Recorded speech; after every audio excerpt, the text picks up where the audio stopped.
کہ یا رسول اللہ ناراضگی دی وجہ ہی ہے کہ میری گال کو تسلیم نہیں کریں گا لیکن گھر والی دی گال کو تسلیم کریں گے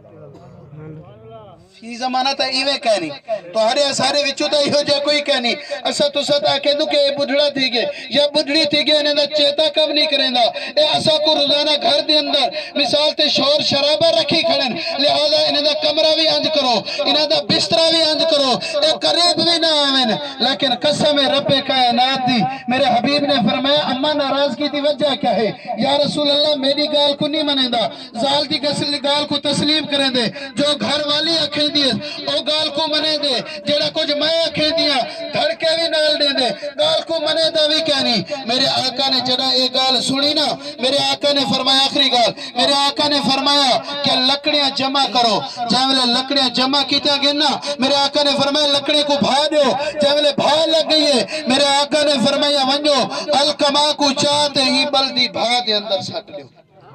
اور جاولے چاہتے حضرت علقمہ کو بھاتے نیڑے ہیں نا تے بڑھڑی ماں نے ڈٹھے جاولے ماں ڈٹھے نا تے تڑپ دے اٹھیے اور ماں دا دل ہی دل ہے نازک دل ہوں دے تڑپیے نبی دے قدمے دے اندر ڈٹھیے یا رسول اللہ اے کیا پہ فرمے دو اے کیا پہ کرے دو میرے جگر دے ٹکڑے کو میرے اکھی دے سامنے پہ سڑے دو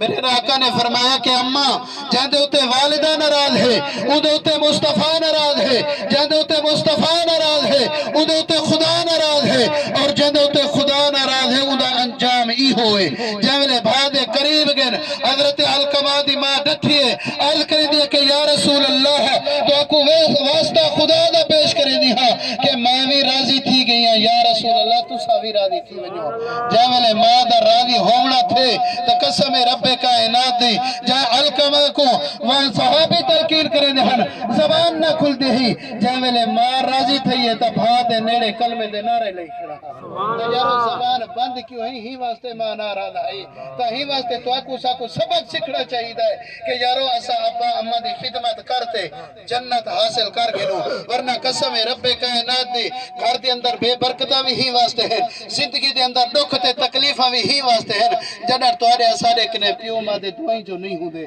جائے کنے پیو ماں دے دعائیں ہیں قسم کائنات دے رب کائنات دے او این جہان تے بھی تار گئن اگلے جہان تے بھی تار گئن ان بلا تاخیر میں حضرت صاحب کو التجا کرے سا توارے سامنے 5 منٹ دی حاضری پیش کرے سن لنگر تیار ہے تو چاہو سن قبلہ کاری عبدالرزاق سیدی صاحب تشریف گنو